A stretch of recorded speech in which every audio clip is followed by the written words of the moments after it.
It is back to school season, meaning packed lunches, sharpened pencils, and only in America, the lasting fear over whether your child will survive a school shooting. Today, the University of North Carolina at Chapel Hill went into lockdown after an armed and dangerous person was reported on or near campus. On Tuesday, a student was shot dead at a high school in Louisiana.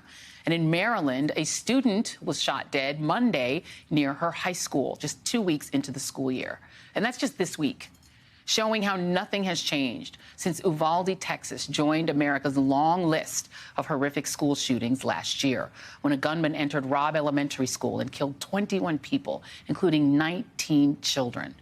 Today in Washington, D.C., families and supporters honored the 170 victims of gun violence at K-12 schools since Columbine in 1999, laying out a child's parachute on the lawn of the Washington Monument for each of the victims and calling roll for each and every person marked absent. The event, Back to School Roll Call, is the first event of Lives Robbed, a group formed by the families of the children murdered at Robb Elementary. And joining me now is Kimberly Mata Rubio, the mother of Uvalde victim Lexi Rubio and the president of Lives Robbed, and Berlinda Arriola, the grandmother of an Uvalde victim and Lives Robbed secretary.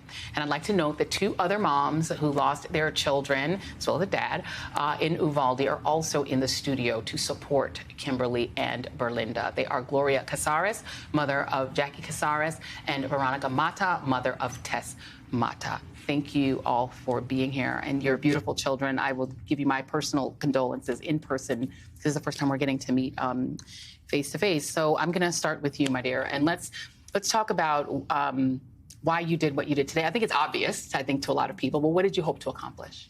I just sent a message. I wanted people to take a look at the sheer amount of children that have died from senseless gun violence. Why we haven't done anything. I want our lawmakers to see what they've done. Yeah.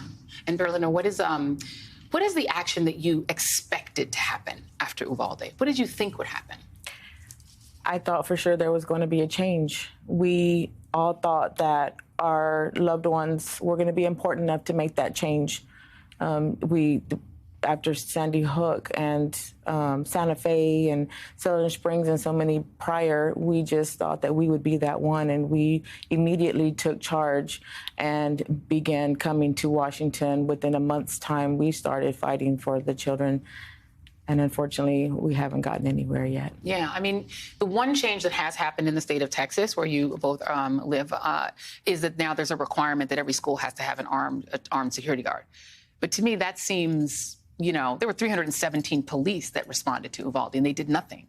So do you feel safer? Do you think that kids are safer with one armed security guard in every school? Absolutely not. Guns have no place in a school.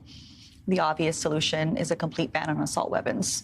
And instead, we decide, hey, it's this, let's try this, and that's this. We're just making our schools look like prisons. For what reason? Yeah, and I mean, the thing is that the public overwhelmingly supports the idea of gun reform, of common sense gun reform. Not anything crazy, not confiscation or anything like that, but just the idea of background checks, the idea of not having assault weapons being legal and on the streets. And it's just hard for me to wrap my mind around the idea that people think people need assault weapons to just walk around. You were saying to me, Berlinda, before we started that, you know, you walk around now as a different human being, you know, having lost a family member, it happened to you, and it changes the way you live your life. You're afraid to go places that you would normally go. That's correct. And anywhere you go, it's anywhere, a new foundation or wherever it goes, you look for your exits, and you know, you go to a parade and you're looking on the rooftops and seeing if there's anybody there. You know, you walk into a grocery store and you're looking around, just making sure that somebody doesn't look suspicious or doesn't have,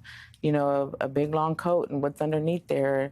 You know, it's just, it changes your whole way of thinking, and it makes you more aware of your surroundings. I mean, and Kimberly, I was telling you, I was just overseas. Never thought about it. Away for 10 days in 2 different countries, one in Europe, one on the African continent. It never crossed my mind that I was not safe and that there would be guns somewhere and that I would be shot. And yet, children can't feel that way when they go to school, and this is back to school. It's a unique American problem. And, you know, we talk about other locations. Schools are especially concerning because it's the one place where there are more children than there are adults.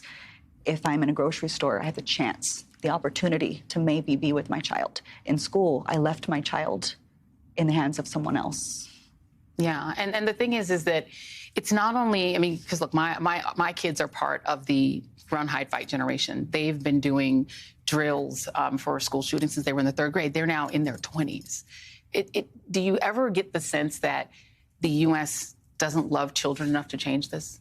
What's interesting is the majority of Americans do support common sense gun reform. That message isn't being,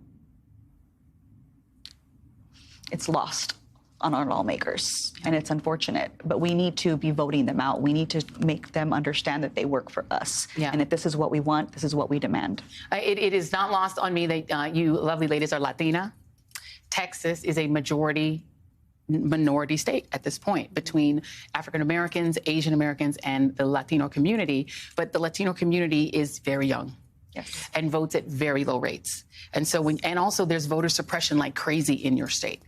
How do we get from people supporting gun reform to people voting for gun reform?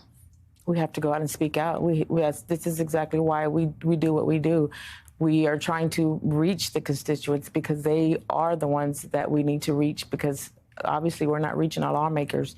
So in order to make that difference, we need to reach out and get them to understand, and maybe talking to them more one-on-one as much as we can, and helping them to understand the importance of voting. Yeah. Because if you continue to think that your voice doesn't matter, one person thinks that, another person thinks that, it does add up after a while. Absolutely. And everybody shouldn't have that kind of mentality. They should feel important enough that their vote does matter. There's no more powerful voice than a grandma and a mom. I still can't believe you're a grandma. You look fabulous. And a mom. And I know a lot of us have gotten to know you in particular over time, and your husband, and seeing your beautiful baby. So I just want to thank you all for coming down and sharing some time with me. You all are so brilliant and brave. So I Thank you so much for having us. Kimberly Mata Rubio and Berlinda Arriola. Thank you both. We'll be right back.